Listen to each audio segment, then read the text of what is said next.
and welcome to one of the most exciting webinars, especially if you are a user of large assemblies in SolidWorks, or really a user of any CAD system. We did quite a lot of research on the software performance and hardware performance related to the enhancements in SolidWorks and also in hardware in 2022, which made me conclude that 2023 is finally that year where the enhancements are so huge for both hardware and software that we can define 2023 as the year to upgrade. And you can see here a couple of stats on the first slide. Opening an assembly from 8 minutes and 43 seconds to 1 minute and 48 seconds. That's a crazy improvement in performance. The question is, how did we get there? And I don't have all the answers. That's why I invited to this webinar two of the leading experts in hardware, Scott from Dell and Don from NVIDIA. So let me explain a little bit why I think 2023 is the year to upgrade. When we talk about upgrades, some people are thinking about hardware, some people are thinking about software, some people are thinking about upgrading their user. The truth is, all these three components, hardware, software, and users, are working together to maximize performance. You cannot really do only, you can do only one type of upgrade and you're going to get a limited type of increase in performance, or maybe no increase in performance. But if you do all three, you will benefit. So hardware, it's one of the most important components and it's going to be a big part of today's presentation. Software, like SolidWorks 2023, you're going to find out, has been dramatically improved under the hood. So the code of the software, or especially for loading large assemblies. And the user, if we don't have users who are fully aware of how to use the latest hardware and software, we are not getting the maximum benefits. You can see how these three components are converging, and this is where you want to be. You want to be at the intersection of the three of them. I did quite a bit of research because I'm lucky. I'm working for Trimax Solutions, and the application engineers here are getting a new laptop every 2 years. So when I got my new one in January, I still had the old one on my desk. So I had the opportunity to pretty much race them against each other. I pick up an assembly that I know is going to tax the CPU and the GPU drastically. So this is going to be the guinea pig for some of the slides I have.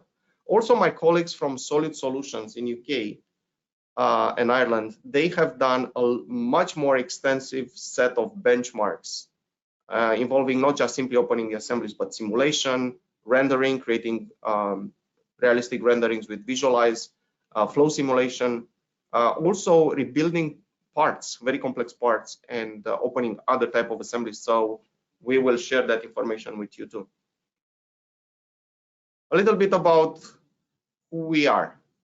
So my name is Alin Vărgatu. I've been involved with SolidWorks since the beginning of the millennium. If you Google my name, you're going to see my name associated with a lot of articles and videos related to anything that is CAD and SolidWorks, but especially to large assembly performance.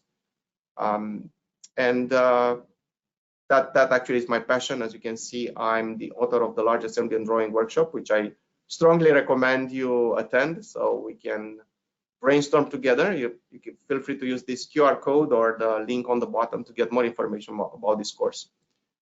I'm also joined by Scott Hamilton. Those of you who attend SolidWorks World or 3D Experience World have been attended for over the years. You know Scott. He's the heart of hardware there, also in the partner pavilion. You probably saw him all over the place. He's well known. And whenever I have a question about hardware, and my questions usually are Scott, why is this system so much faster than the other system? Or how should I spec this computer to maximize speed for this specific application that my client has? He always has the answer. Also, we are joined by Don Breda from NVIDIA. Again, a VIP of 3D Experience World, SolidWorks World, and anything that's related to hardware. He's really an expert in not just the hardware, but the software for rendering. So he's going to tell you quite a lot of what happens under the hood when you spin your screen, when you spin your model, when you zoom in, zoom out, or when you create realistic renderings. So let me share my personal experience about these three components. And the story starts in January, right? What you see here is a little bit of information about what's happening under the hood when you open an assembly or you rebuild an assembly. If you ignore the first phase of the opening phase, you can see it's a pretty complex flowchart. I broke the opening process in 5 different phases. Some of them are single threaded. So in this case, I know that only one core is going to be taxed. Doesn't matter if you have 96 cores on your computer, only one is going to work at one time. You can see quite a few of single threaded phases. That being said, we also have multi-threaded phases. We have, for example, if you're looking for the last part of the opening of the assembly, if you're having the assembly open indicator on the screen, and in parallel you're running the task manager, just wait until it says computing graphics, and you're going to see on the right side or wherever you put your task manager that SolidWorks is using up to 100% of the CPU core. So seeing something like 80%, 90% is not out of ordinary. Working with huge assemblies, right now I'm engaging a couple of large assembly services. The initial files that my clients send me have this phase taxing their systems the most. Situations where simply going from the assembly to a part and back, like changing windows, adds a 1 minute or 2 minutes wait. And that happens not only during opening time, but throughout the day. So it can impair the efficiency of the users. So with that being known, let's see how the hardware upgrades with Servium. You can see the comparison here. It's just 3 generations of Dell computers. So this is what I got in January. This is what I am using now. One thing that's interesting is that the frequency has not changed much. So a marginal improvement in frequency.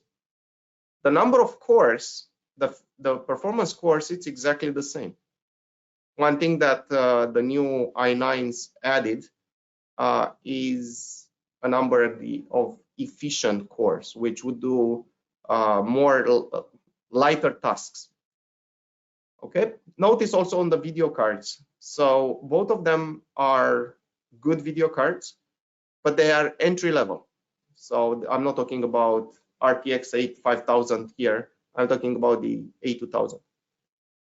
So with that being said, I wasn't expecting a huge improvement in performance when I opened the same assembly on both of them. And for the purpose of this benchmark, I used SolidWorks 2022. These were the results. Mind-blowing. 38%, 39% improvement performance between a 3-year-old machine and the latest. So without any other changes in the assembly, without any changes in the software, pretty spectacular stuff. And then I was thinking, okay, what about computing graphics, which happens quite a lot, right? So you can see another 38% improvement in performance, which is again spectacular considering even higher assemblies where we're talking about minutes, not seconds. Now, the good news is that Dell and Trimec partnered together. Our experts work with Dell experts to spec the hardware for the CAD stations that are the best for various use cases, from regular work, using large assemblies, simulation, rendering. And if you live in United States, you also can get some pretty impressive discounts if you go to this link. We're gonna share this with you later on. So if you cannot take a screenshot right now, no worries. We'll provide you with the information. What about the software? So in July, when the SolidWorks 2023 beta was out, right away, I had the opportunity to test 2022 versus 2023. I repeated these tests recently because 2023 now it's available as Service Pack 0.1. I did the same type of measurements, large assembly open time versus the graphic computation time. So I did both tests on the latest workstation that I have. So this laptop. And the results are, again, spectacular. You can see from 5 minutes to only 1 minute and 48 seconds. Again, no changes to the file. Now, this is mind-boggling. Why is that possible? How can we achieve this, this feat, going 3 times faster? Actually, I tried it also on an older machine, and I found that it opens 4 times faster in that case. So the older the machine, the bigger the impact of upgrading to SolidWorks 2023. Okay. What about graphic computation time? So again, an improvement. I wasn't expecting any improvement here. And again, you're getting about 18% improvement in graphic computation time. So the reason I checked with SolidWorks to find out what happens, because there is nothing mentioned in the What's New document in SolidWorks 2023. They didn't brag about how amazing SolidWorks opens large assemblies. Well, apparently there is an SPR that got closed. SolidWorks up to 2022 was inefficient, I'm gonna say, in loading multi-body parts that had lots of bodies, especially surface bodies. And I'm talking mostly about imported features, so things that you get from STEP or IGES, especially if you have a lot of colors applied at the face level. My understanding is that SolidWorks will continue read from the file multiple times, like, okay, what's the color of this face? It's red. Cool. What is the color of this face? It's red. And keep repeating that over and over. 2023 finally got this done.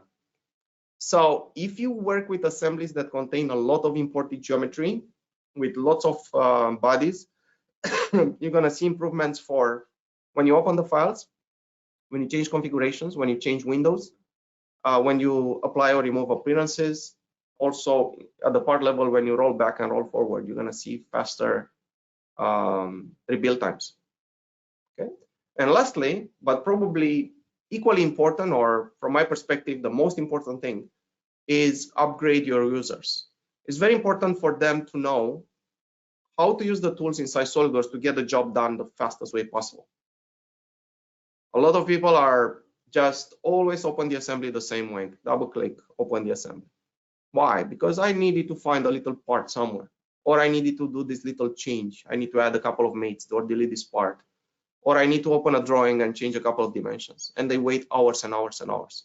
That's because they are not aware of how SolidWorks operates under the hood and what tools are available there. So if you join our large assembly and drawing workshop, we will open the hood for you so you can peek under, and we're going to explain every little thing that is related to large assemblies.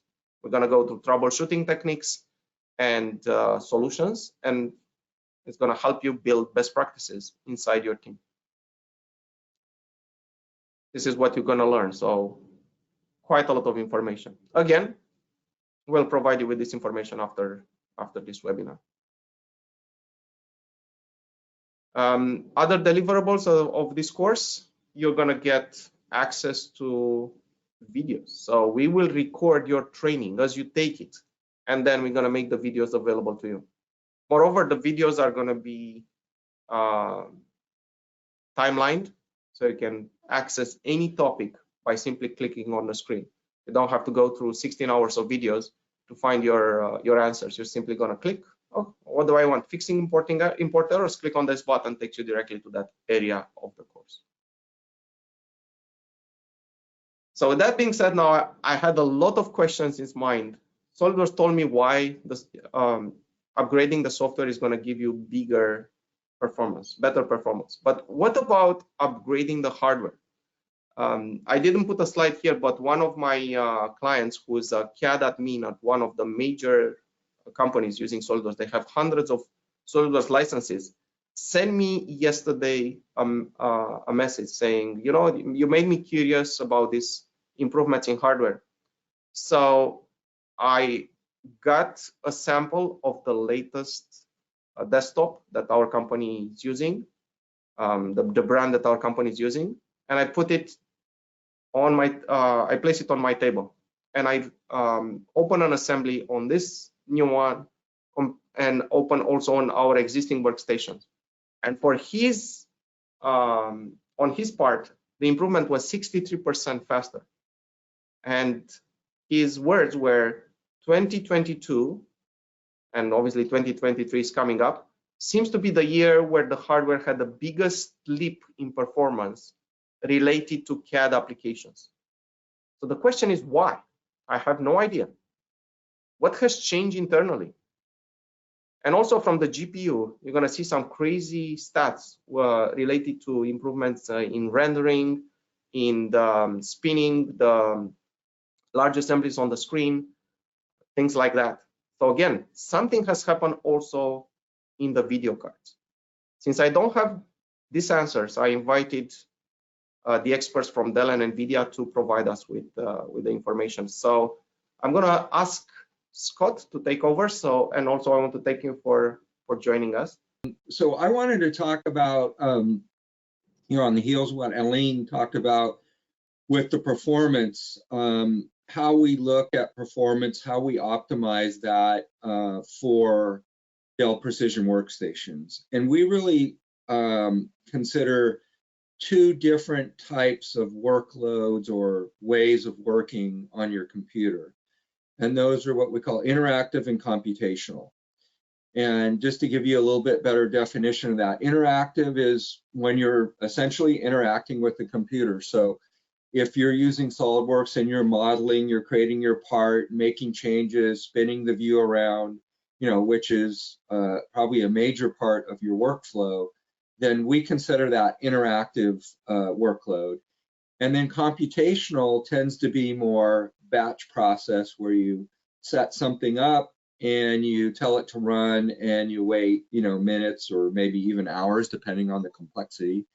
And, you know, there's some examples in here, obviously for computational work, it's things like rendering and simulation and analysis that are the typical computational workloads. And we can see by looking at the chart here, and Elaine, it doesn't seem to be advancing again, so maybe if you could just advance it for me. Great, thank you. So the little graph is a little bit offset, but this will get my point across. For interactive workloads, you see a different kind of profile, or if you will, demands placed on the workstation during most interactive work. And what you typically see, as indicated in this chart, is CPU frequency is very important. Alan touched upon that a little bit earlier. You know, when we're in a single threaded mode, CPU frequency is one of the most important things for performance. Also, GPU rendering performance, and when I say rendering, I mean the display, you know, graphical display. So as you're moving your model around, zooming in and out, spinning it around, looking at details on there, it's going to push the graphics card there. And then, of course, you have storage. When you're loading and saving models, then that's going to push the system a bit, and we'll get into all the details of what the recommendations are in a few minutes. But that's what a typical interactive workload demands on the system. And Alan, if we go to the next slide, the computational workloads are different. So most computational processes are highly multi-threaded, you know, simulation, visualization, or rendering. So core count is more important than, for example, turbo or frequency in general. I mean, frequency always helps, but you know, it's worthwhile to decrease the frequency a little and get a lot more cores so we can, you know, run things in parallel on processes that can take advantage of that. And then also, usually, you know, memory bandwidth is very critical for that type of operation when we're doing computational work, especially, you know, computational fluid dynamics and finite element analysis, because the actual solving process where you're essentially transforming the matrices and things like that are very memory intensive. And then when you're talking about rendering, then you're looking at the CPU cores, or the GPU cores on the graphics card. And Don will talk a little bit more about that, but SolidWorks Visualize can really take advantage of those thousands of GPU cores that you have on the system. And next slide, if you would, Alan. And one more. So there's just the difference between the two. So let's talk about, you know, general kind of system configuration considerations. When I talk to a lot of customers at events and various things, and try to give them some guidance on how to configure a workstation for SolidWorks. And there's some major considerations, and these are actually for any application, if you will. First of all, you want to look again at the workload, the software applications that you're using, and build a balanced configuration. And what I mean by that is don't sacrifice, you know, the entire system performance by choosing, you know, one component that's not going to give you good performance. I kind of equate this to like buying a stereo system for your house and buying a really high-end receiver and amplifier, and then buying cheap speakers. You know, it just doesn't make sense, because you're really not taking advantage of your investment by, you know, sacrificing in one area. So this is really important. So you want to look at all the components and make sure you optimize all of them for your needs. And of course, when we're talking about your needs, one of the most important things is what applications are you using? You know, and obviously you're on this webinar, you're probably all using SolidWorks software, but you may be using different modules of SolidWorks, you know, the simulation parts, whether that's flow or the structural analysis or heat analysis modules. You may be using Visualize, right? Rather than just standard SolidWorks. So it's really important to understand, you know, what application and what components you're using, and then what's your overall workflow. You know, what are you trying to accomplish and how are you going to do that? Because you can take advantage of different things. For example, you know, SolidWorks does enable you to do both visualize rendering and some simulation work on multiple machines if you set it up properly. So you can consider that as well. Other things, are you storing all your files locally on the workstation, or do you have a centralized file server and maybe you're using SolidWorks PDM to manage all your data? So that might change, you know, your configuration slightly as well.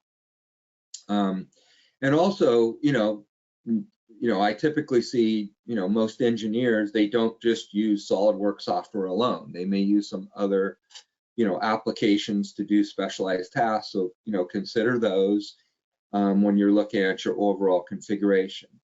Concurrency is another important thing. And, you know, many applications, including SolidWorks, you can do multiple things at once. For example, you can start a simulation in SolidWorks and then open up another instance of SolidWorks and do some modeling at the same time. So that's what I mean by concurrency, doing two things simultaneously. And that, of course, will, as you would expect, increase the demands on the system, right? And so you would want to consider that in your configuration. And then finally, look at your future needs and expandability.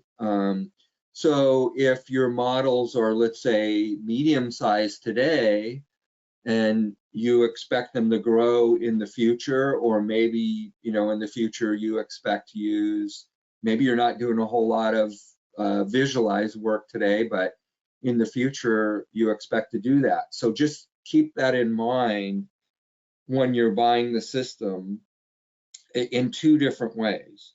Number one, make sure that the system you're buying today can grow with your needs, and then also configure it properly to allow you to upgrade it.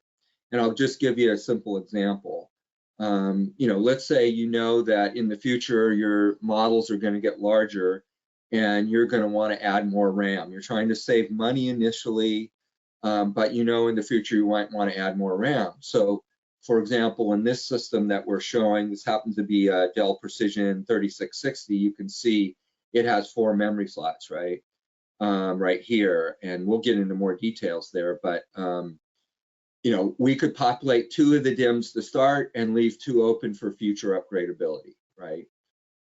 Things like that you just want to consider to make sure. And Ellen, you can go to the next slide. So just think about those things as you're trying to you know, look at future expandability. So I'm going to take you through kind of component by component here and talk about what I would recommend for a standard SolidWorks user. And what I mean by that is you're using the base SolidWorks application, you know, you're doing typical modeling work, creating parts and assemblies, you know, drawings, etc., you know, the typical work. And then there's some special considerations if you're doing simulation and or visualize, and we'll talk about those. So for, you know, basic SolidWorks, you know, as Alan mentioned, you know, clock speed's pretty important. So we want to look at 3 gigahertz or above. That's usually what SolidWorks recommends. Now, there's kind of 2 things I want to mention when it comes to the clock speed of the processor. As you guys probably know, there's different ways of measuring clock speed. There is base clock speed and there is turbo clock speed, right? Intel processors are very good at, you know, increasing the turbo clock speed. And Ellen, if you could go back to the, seems like we're going backwards. Maybe my system's finally catching up and doing them advancing or reverse there. Okay, up. Let's see. Oh, we're still back on the system configuration. So Scott, do you want to go forward or backwards from this slide? Go forwards one to the CPU slide. Yeah, perfect. Thank you. So, you know, again, there's 2 ways of measuring or getting clock speed.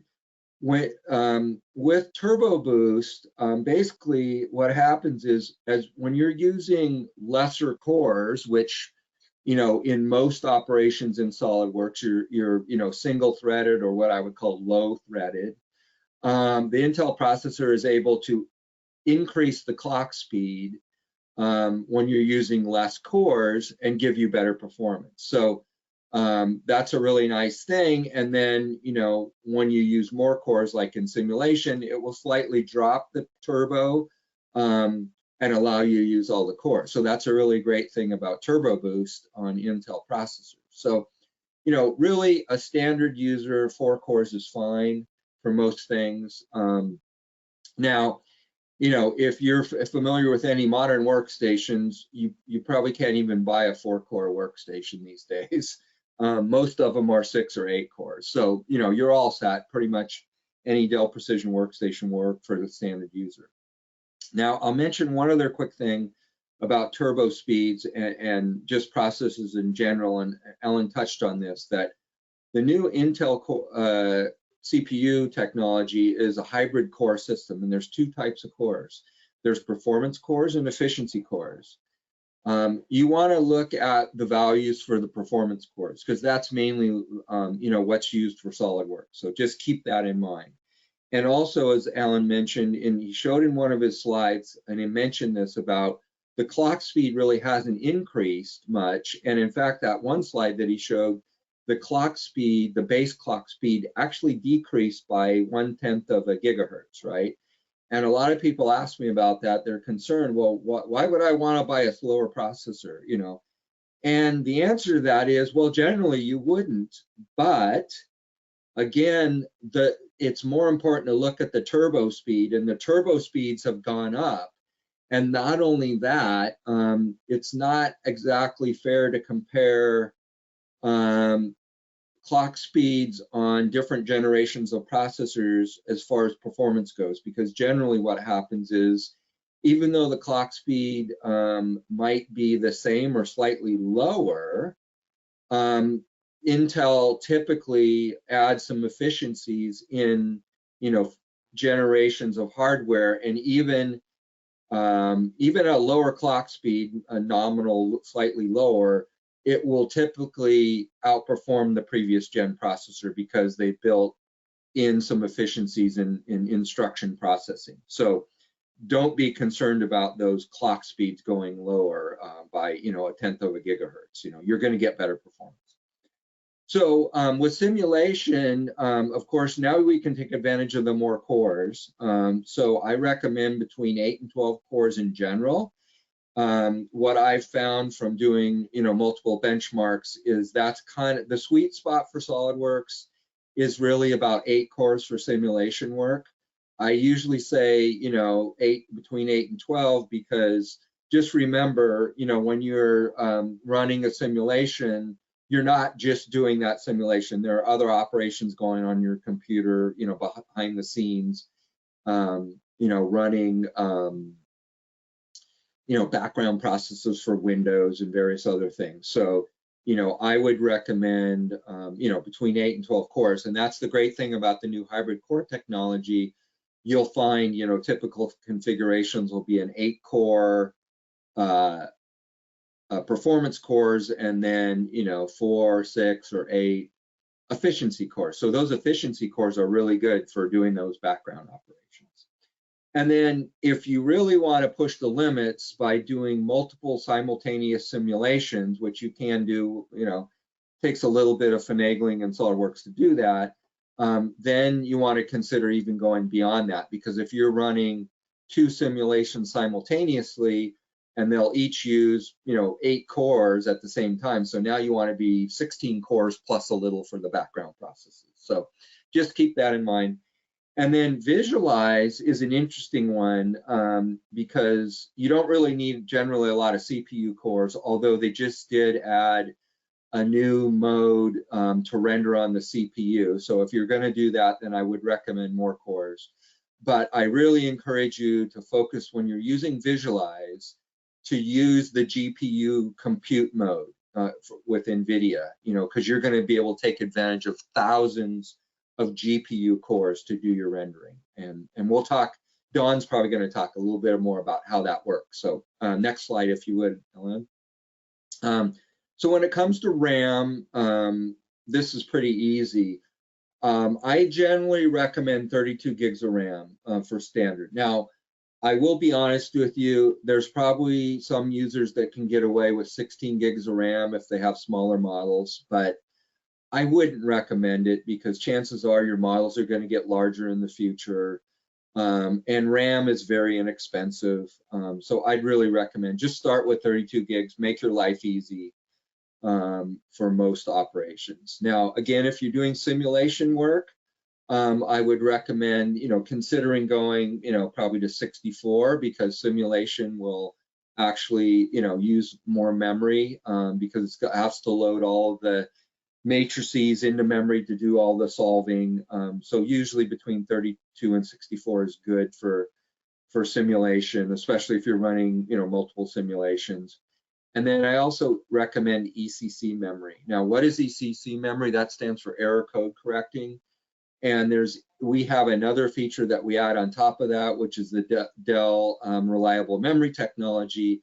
And both of these together give you extra data integrity checks during your computational process to make sure that there's no random memory bit flips that might cause inaccuracies or even blue screens when you're running simulation, because you're running a lot of computations there and you're doing a lot of memory operations. So that's usually recommended.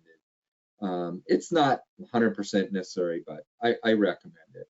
And then Visualize, when it comes to memory, is not extremely demanding. So you'll usually get by with 32 gigs of RAM. And next slide, if you would, Alan. So storage, we've made a huge transition in the industry when it comes to storage. For those of you that have been around for a while, you remember the days of spinning hard drives, HDDs. Those are pretty much gone by the wayside these days. You can still buy those in some workstations. And really the only reason you want to consider that if you need lots of storage capacity. Those can come in 4 gig, 8 gig, 4 terabyte, 8 terabyte, and even 12 terabyte drives. So if you need lots of capacity, spinning drives are still available, but not typical. We've pretty much moved to SSDs these days. But I did want to mention there's really two types of SSDs. There's SATA-based SSDs and NVMe, or some people call them PCIe-based SSDs. And this really comes down to the interface, right? The SATA-based SSDs are limited at 6 gigabits per second because of the SATA bus. And NVMe that's running on your PCIe bus, which is many, many times faster. So I would recommend highly that you look at the NVMe PCIe drives because they're going to give you the best performance when you're saving and loading data. And now in current times, there's very little price difference between the two technologies. It used to be that NVMe were considerably more expensive than SATA SSDs, but not anymore. So I highly recommend go with the NVMe drives. And then you can see the capacities there. If you're doing standard SolidWorks work, 512 gigabytes is probably fine. And then a little bit more for simulation, and maybe even up to 2 terabytes for Visualize, because you're doing lots of renderings. Now, this is all dependent on how you're setting up your file structure. If you're using SolidWorks PDM and saving most of your models on a central file server, then you probably can get away with just 512 gigs of RAM on your workstation, right? Because you're not storing most of your files locally. So just keep that in mind. And next slide, if you would, Alan. Okay, the final one here is the GPU, which is very important in many ways, because the GPU is actually in SolidWorks is really used in two main ways. One, we're doing our interactive work and we're displaying our model. So we want to look at what GPUs are necessary for that. And then also consider if we're going to do any visualize work, rendering, then the GPU is a huge, power boost for doing rendering. So for mainstream SolidWorks work, I usually recommend an NVIDIA A2000 or A3000 class graphics card. And really the same follows for simulation. The recommendations are the same because we're using it in the same way, just for the display purposes. And NVIDIA's done some great stuff recently in their latest RTX Ampere graphics cards. When they introduced those, they doubled the amount of VRAM in almost every card available. So that's a huge boost for SolidWorks users, because now we can load bigger models into our graphics cards and get great performance. Now, if you're going to use Visualize, we all know that that is GPU accelerated, and I would recommend moving up to a 4000 or a 5000 class A4500, A5500 graphics card. And then for lots of rendering, you go up to an A6000. or even multiple GPUs, because Visualize will take advantage of all the GPU resources you can throw at it. So if you're doing lots of Visualize work, you can consider that. And we have workstations that can take 3 or 4 graphics cards. So if you're really looking for a system that is, like a rendering, a built-in rendering farm in a single system, you can consider something like that. All right, and next slide, Alan. So the Solid Solutions and TriMech team have done some really great benchmarks, and I'll run you through a couple of these. And these benchmarks, what we're doing is we're comparing, as you can see on the slide, a circa 2018 CPU-based machine to a new machine. And you can see on this slide, we're comparing. There's actually 3 different systems: a 3660, a 3660 on the far right. That's a modern, current day desktop workstation. We're comparing that to a 3630, which is a 2018, so really 3 generations old. And then also comparing a 7770, which is our high-end laptop system. And you can see here for CPU-based rebuild time, and Alan shared that diagram, right, of what the loading a model and the rebuild time looks like. You can see pretty dramatic performance increases from 48 seconds down to 25 seconds. It's almost twice as fast. So pretty significant performance gains. And again, here we're large assembly. We're going from almost 2 minutes down to less than a minute on the desktop, and also just right at a minute for the laptop. So again, great performance gains. And then here we are with another large assembly open. Again, close to almost 50%, 40-50% performance gains. Now, one thing I'll mention, you'll notice here that in all of these comparisons, the laptop performance is approaching the desktop performance. There are certain benchmarks you'll see the desktop will outperform the desktop, but the laptops are getting much more performant.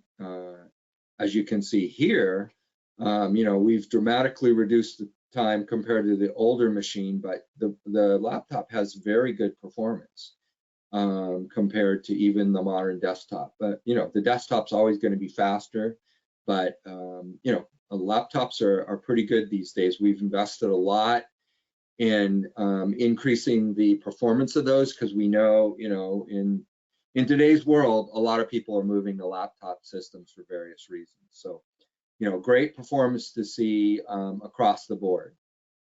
And you can go to the next one, Alan. So here's just some more performance data that Dell has generated.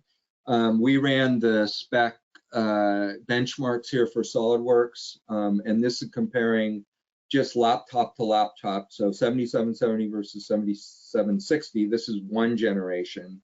And you can see we're seeing on average about a 20% increase in performance across various different parts of the benchmark, and even one case where it's over 70% for the CPU ray trace there. So really great performance benefits. And next slide.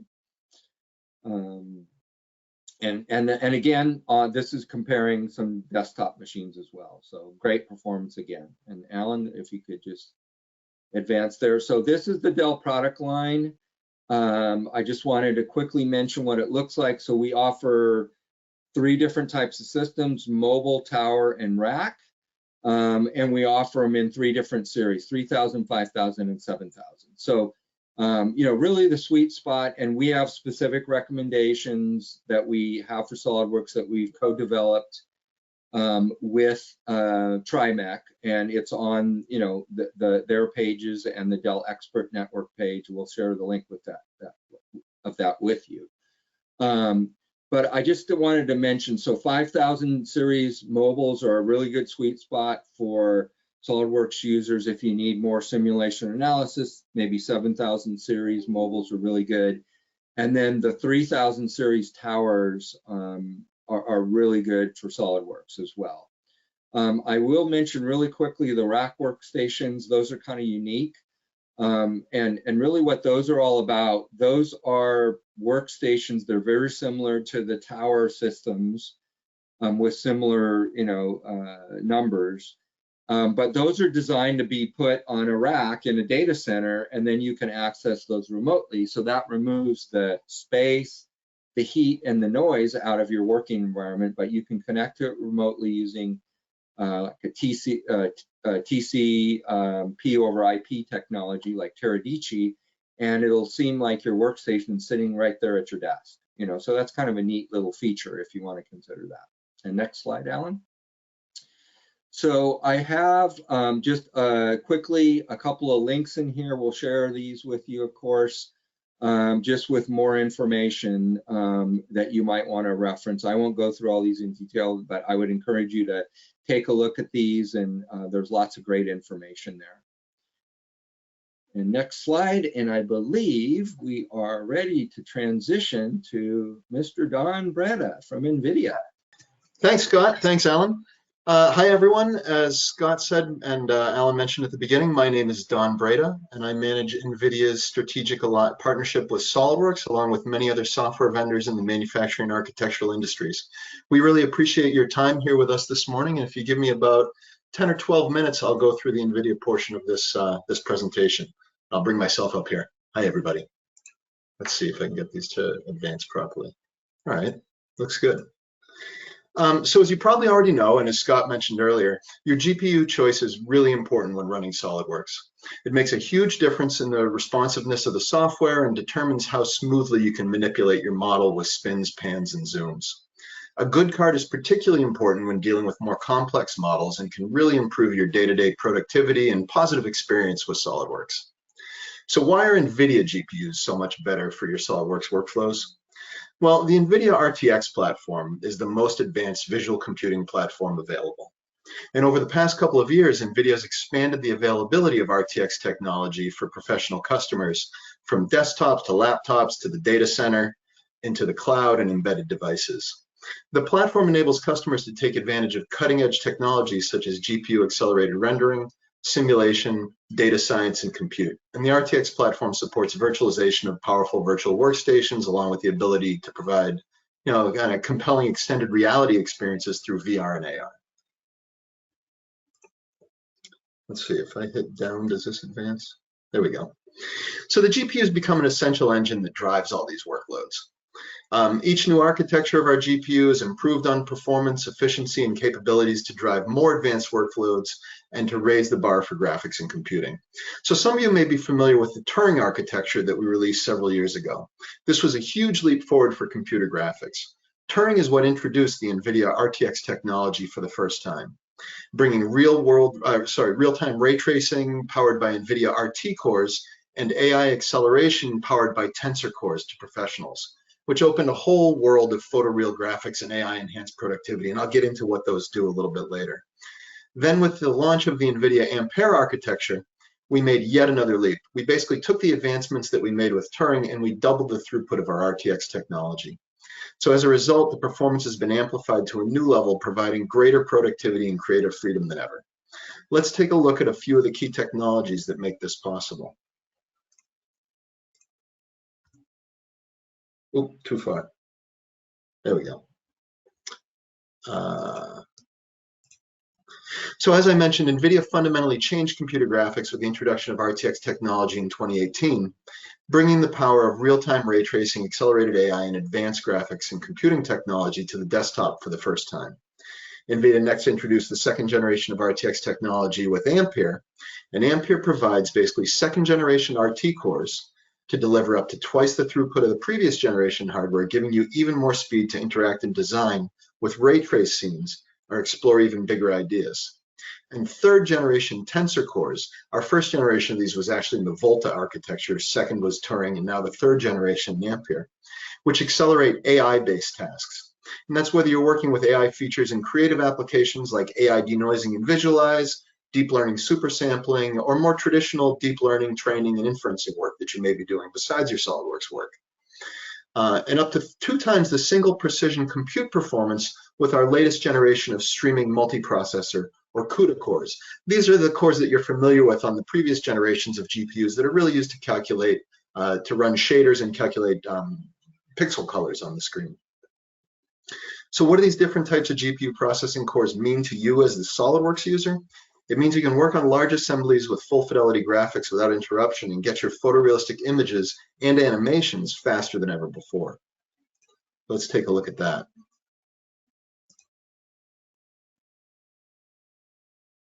Come on, advance. There we go. So first, there are the RT cores. Basically, they help to accelerate. Let me get this thing. Oh, there we go. No? I got an animation here. I don't want you guys to miss it. So they're the first thing is the RT cores. Basically, they help to accelerate the math that's needed to trace the virtual rays of light through a scene really efficiently. And that leaves the CUDA cores to focus on those shader calculations that I mentioned, or the colors of the generated pixels. So they make ray tracing really fast. Previously, the CUDA cores were doing that math so that it was much slower. So the RTX really accelerates ray tracing. Then there are the tensor cores, and this is really amazing, because the tensor cores accelerate artificial intelligence-based tasks like AI denoising used in SOLIDWORKS Visualize. When you turn on AI denoising, Visualize computes about 10% of the brute force ray tracing calculations needed to fully ray trace the scene.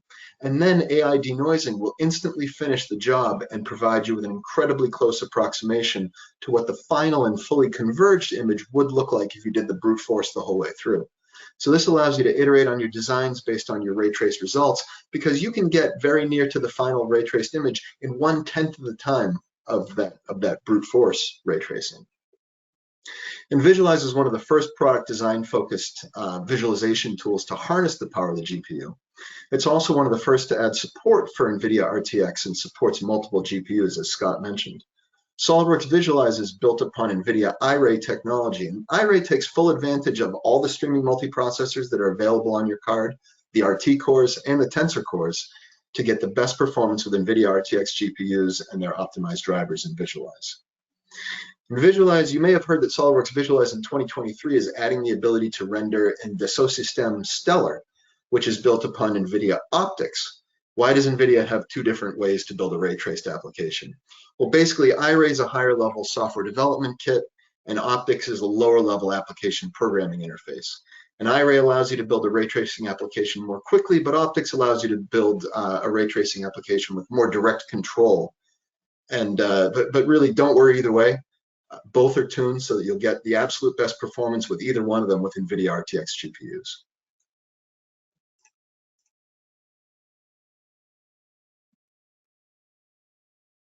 There we go.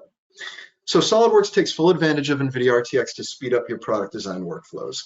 SOLIDWORKS itself benefits from the large memory, as Scott mentioned, and high performance of NVIDIA RTX GPUs, which delivers a fluid CAD experience even with the largest models and assemblies. We worked very closely with SOLIDWORKS over the past several years to help them optimize their graphics pipeline and to push the majority of the visualization work from the CPU over to the GPU. This gives you smoother spin pan zoom operations at full model fidelity. There's no more need to reduce the level of detail in your largest assemblies when you're manipulating them. And we continue to work with SOLIDWORKS development to further optimize both SOLIDWORKS itself and our NVIDIA RTX professional graphics drivers to give you the best and most performant user experience with SOLIDWORKS on NVIDIA RTX professional GPUs. RTX even provides the performance needed to dynamically review these models in VR. You can leverage eDrawings Pro VR to do that directly with your SOLIDWORKS models. And Visualize, as we said, lets you take the review of your CAD models a step further, rendering incredibly quickly with photorealistic quality, thanks to the ray tracing and AI denoising technology. So I want to take you through some test results that were done courtesy of our friends at TriMac and Solid Solutions. So even before, and especially as a result of the recent pandemic, you folks all know this, many users are looking for more mobility in their workstation, expressing an interest in moving from fixed desktops to mobile platforms. And here you can see the difference between a workstation from 2018 with our Pascal generation P4000 and a current Dell mobile workstation with an NVIDIA RTX Ampere generation A3000. You gain the freedom to work anywhere you want and graphics performance that is 1.5 to 2 times faster, so you can still focus on your design and not the limitations of your hardware.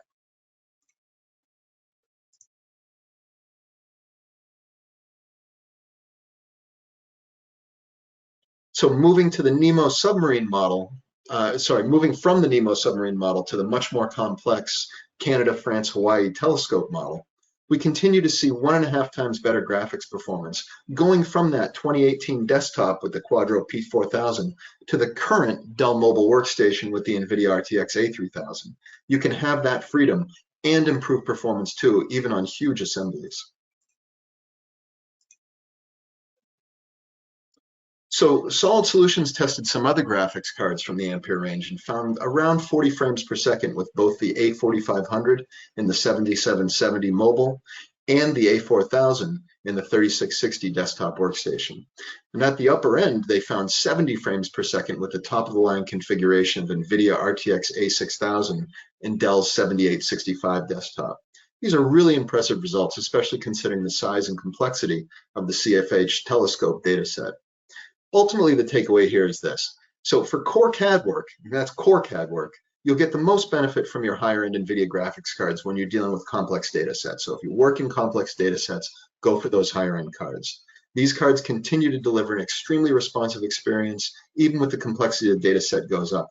And that means you're looking at these complex data sets with full model fidelity. So you can see all the details when you're spin panning and zooming and get right into the assembly area that you want to without worrying about level of detail having to regenerate each time you stop manipulating it. But let's talk about Visualize.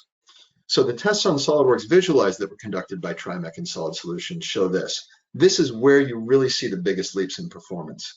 Visualize led the way for GPU accelerated rendering based on NVIDIA Iray and optics technologies, which, as we discussed earlier, gained huge benefits from NVIDIA RTX technology, especially from the RT cores for ray tracing and the tensor cores for denoising. This scene of the Nemo submarine uses advanced volumetric lighting effects to show how the headlights cut through the undersea blue. And lighting like this is complex to render and makes for a perfect scene to test the difference that 4 years of progress can make. The 77 mobile workstation with the NVIDIA RTX A3000 rendered this scene in just over 3 minutes. That's almost 3 times faster than the P4000, an impressive card in its day, in the desktop from 4 years ago. However, that's not really fair to the laptop. If we take a look at the same laptop with a current 4000 class card instead, comparing it to the 4000 class from 4 years ago, the NVIDIA RTX A4500, the render is even faster at 2 minutes and 13 seconds. You really can do productive rendering on a mobile workstation now. However, if you really want the absolute best performance in SOLIDWORKS Visualize, a desktop workstation is the way to go. On a desktop, we can go all the way up to the 300-watt, top-of-the-line NVIDIA RTX A6000 48 gig card and render this scene in 1.5 minutes. That's nearly 5 times faster than the 4-year-old machine. And if you want to render complex animations at 30 frames per second, then the difference in time compared to the other cards really builds up with each frame. You will get your final results in timescales that were really previously impossible. And if you want to go even faster, you can even put 2 of these cards in the same platform or more, as Scott mentioned, like the Dell Precision 7865 desktop. Doubling your GPUs really cuts your rendering time in half, and if you quadruple them, it cuts it into a quarter.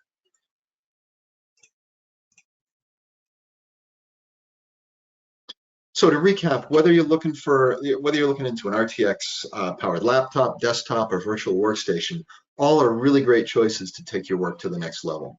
With NVIDIA Ampere architecture at the heart of these solutions, we're offering really the most advanced GPUs for professionals ever developed. You can learn more about our NVIDIA RTX solutions on our website here. Passing it back to you, Alan. Perfect. Thank you very much, Don. And actually, one important thing that you said that I believe it's important for all SolidWorks users. Sure. I visited the client last week, and they were complaining about lag when spinning things on the screen. And they had actually very good NVIDIA RTX cards. So under performance, just make sure that level of detail is set to off. So you don't ask the video card to dumb down the model first, then start the dynamic spinning and then redraw it again. Surprise, surprise, this is actually much, much faster. The other thing, they had a lot of transparent components. So don't hesitate to keep the high quality for dynamic modes check if you have an RTX card. And of course, this works only if you guys are using the enhanced graphic performance, which got much more stable, much more reliable in SolidWorks 2022 and 2023. So I encourage you to use these settings. You're going to find actually an improving performance, even though you are asking the video card to work much harder than before. That's a great point, Alan. And the reason for that is that the video cards now are powerful enough to deal with the full level of detail. So you're not, as Alan points out, if you're asking the software to reduce the level of detail in order to pass it to the video card, you're asking the CPU to do more work before the GPU even gets to do the work, slowing down your overall application workflow. Let the GPU do all the work that it can do. Excellent. Yeah, that's a great point. And for those of you who are still with us, I want to thank you for your questions. Alex Tepsic asked one question. I guess, Scott, you might want to take it. How does instructions per clock have an effect on performance? Oh, okay, that's a great question. That actually goes back to what I was talking about earlier. You know, with every generation of Intel processor, they're able to optimize the instruction set and get better performance, even with, you know, equal or sometimes lesser clock speed. So more instructions per clock obviously allow you to process faster. Now, I will say that, you know, that are always improving that, but not all operations can take advantage of that necessarily.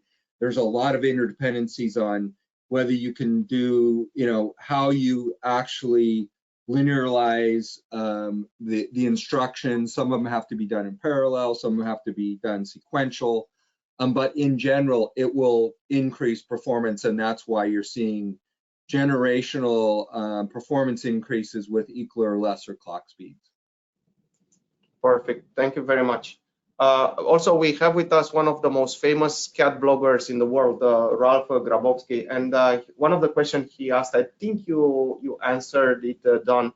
The rendering software often can use many more cores than 4. I think he's talking about CPU rendering, which is true, especially if you still use PhotoView 360, which is CPU based. If you have lots of cores, that helps. I know that also Visualize has a CPU option. Anything to add to this, Don? Yeah, I think the important thing to realize here is that that while CPU rendering used to be a good idea, I think GPU rendering has really far exceeded it now. I mean, we think of the CPU option in Visualize is really a fallback on the original Iray renderer, and it can render on CPU, but GPU is factors of magnitude faster. I think one of the best examples of this is another photorealistic rendering company that you all know that I won't mention their name in this context with the SolidWorks being focused on here, but they were very proudly a CPU only renderer for a very long time, up until NVIDIA released the RTX technology. And ever since then, they implemented RTX technology through NVIDIA Optics in their render, and they push GPU rendering to their install base pretty strongly now.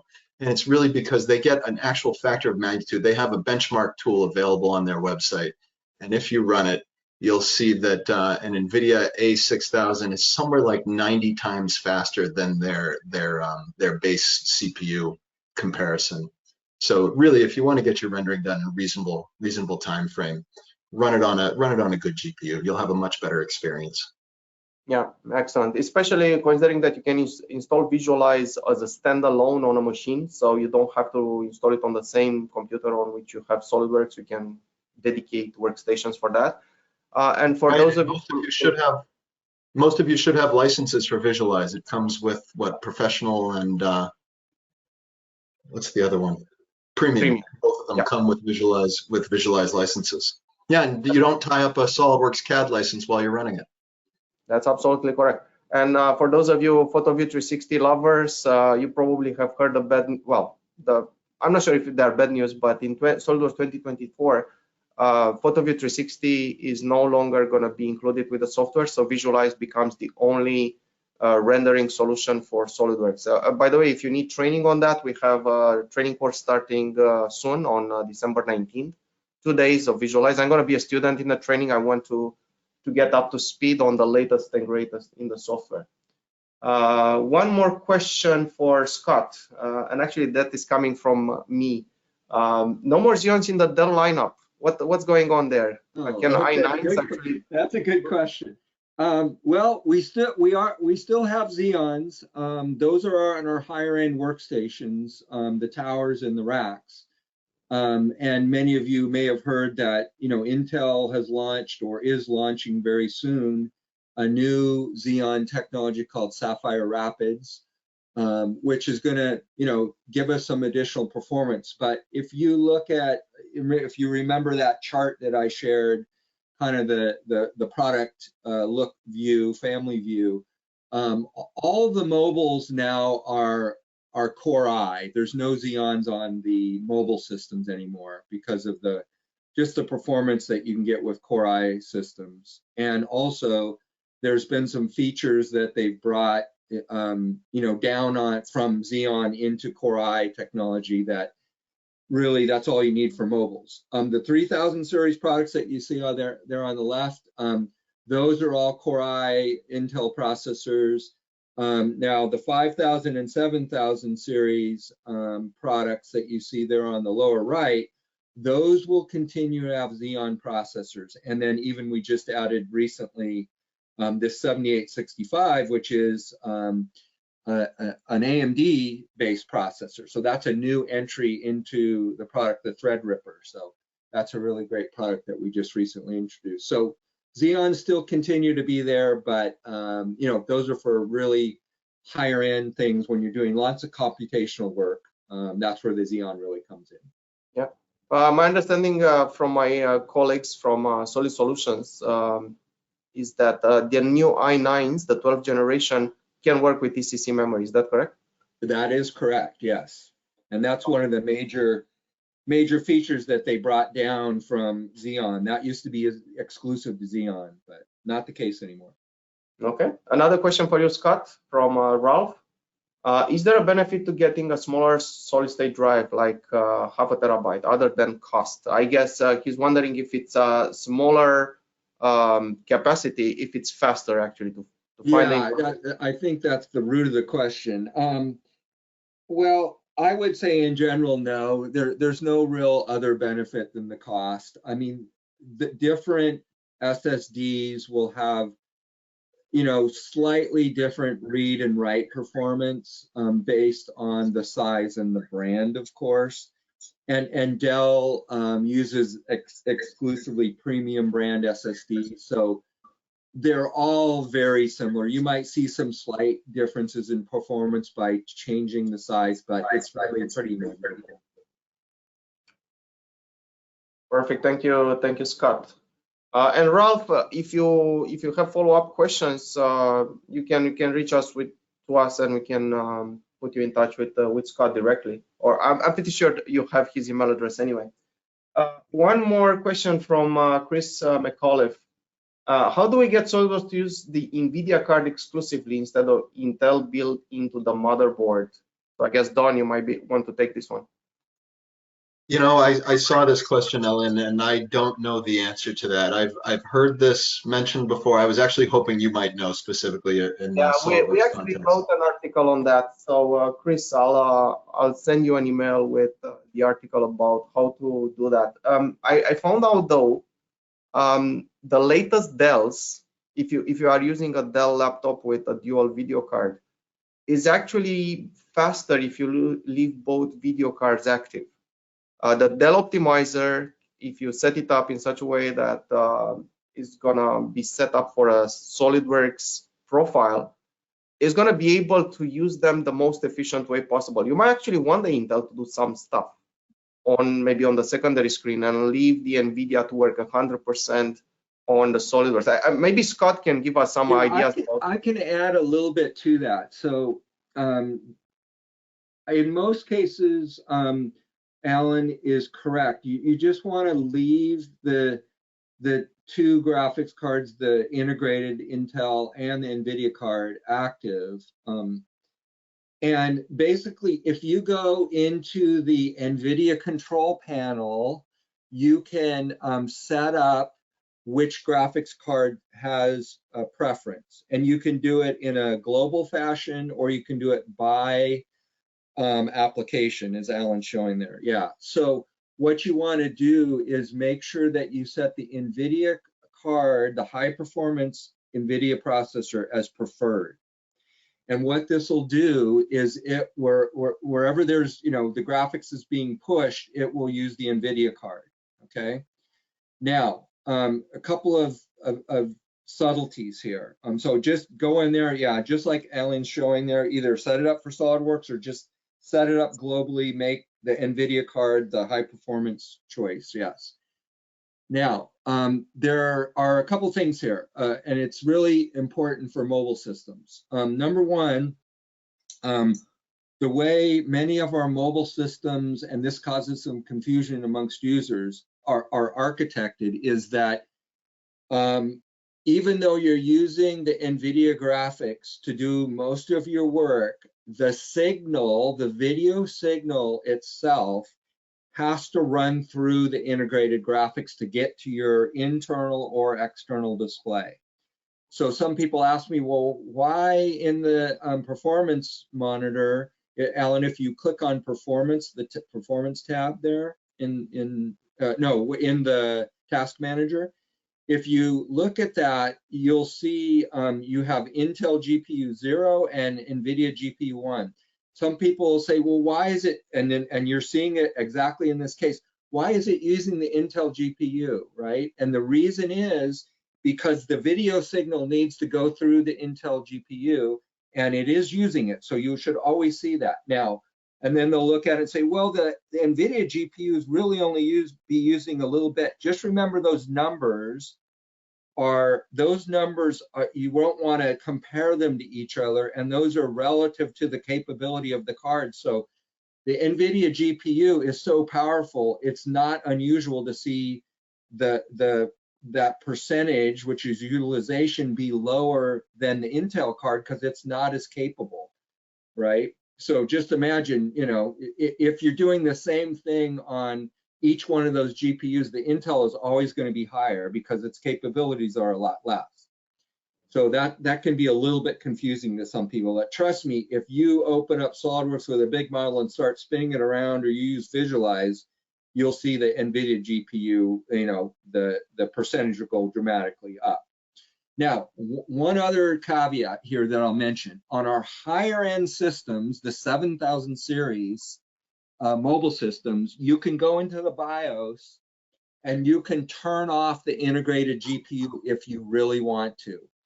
You don't need to do that, other than the only time I would recommend you doing that is if you're doing any VR work, okay? And we all know that you can do some VR work with, what's the module, Alan, that you can use VR in, the viewer application? eDrawings. eDrawings, yeah. eDrawings Pro VR, yeah, is the distro one. If you're using VR and eDrawings, then I would recommend you turn off the integrated graphics on our high-end mobiles. And now that is completely disabled, and it only uses the NVIDIA graphics. And the reason I recommend that is a lot of VR applications, they get confused when they see two graphics cards. So just a little bit of advice there. But in general, for most SolidWorks users, just use both graphics cards enabled, set the NVIDIA to the performance, and you're good to go. And SolidWorks will use it as you would expect. Excellent. I don't see other questions, so I'm just gonna finish by reminding you that 2023 seems to be the year to upgrading the hardware, upgrading the software. So if you waited to upgrade your SolidWorks seat, you might want to consider doing it in 2023. Actually, I just talked to a client who usually they upgrade every couple of years, and they upgraded to 2022 recently. And now they saw a preview of this presentation, and they are eager to start testing 2023 early. They might upgrade that Service Pack 1 actually this January or this February. And remember, the maximum speed can be achieved if all these three factors converge: upgrade your hardware, your software, and your users. And I just want to thank you very much to both Scott and Don for being with us today. If you have questions, don't hesitate to send them to us, and we will answer. Thank you very much. Hey, Alan, and one last comment. For anybody that is interested in upgrading, just remember, go to the Dell.com/expert network page here, and you can get an additional discount by clicking that Get Coupon button right there. That's above or added on to the standard Dell discount. So make sure you take advantage of that. Yeah, that's a great point. Excellent. Oh, sorry, we just got one last question. Hopefully you guys can stay just for a couple more minutes. From Mehmet Kultepe. Latest motherboards come with DisplayPort HDMI output, and when we add external graphics card, we have extra ports. I have seen some towers that IP connected the cable through the motherboard port. Does it impact the performance? I mean, is it using integrated graphics or external graphics? Oh, that's if you join directly, if you go directly from the motherboard versus using the ports on the side. We got an answer. Alan Sweetenham has commented on that and seems to think it causes a lot of issues. Yeah, too bad. I don't know if we can give Alan the mic. Alan is the hardware expert at Solid Solution. He and his team did all those tests that you saw in this presentation. So I'm just going to read what he's saying, Mehmet. And if you want, we can put. Alan, you could unmute yourself. I see that you're only muted. You're only self-muted right now, if you wanted to speak on it.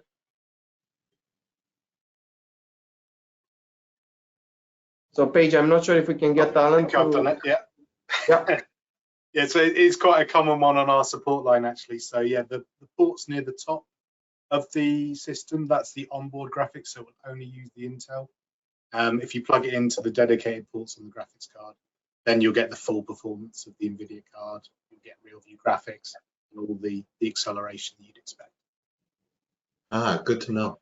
Yeah, and that's a great point, because when we ship our workstations, you can order them without a graphics card, a discrete graphics card in them. So we have to have the capability to get a video out of the system without a discrete graphics card. So that's why we put it in there.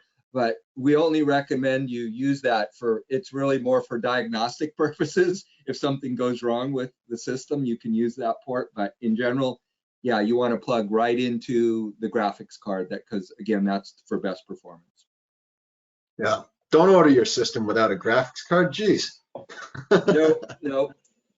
That's for sure. Get the graphics card. I mean, we offer it that way because some people want to put in, other special graphics cards that are like people that are making video walls that need these special multi-port. Sure, that's our Mosaic line. Yeah exactly.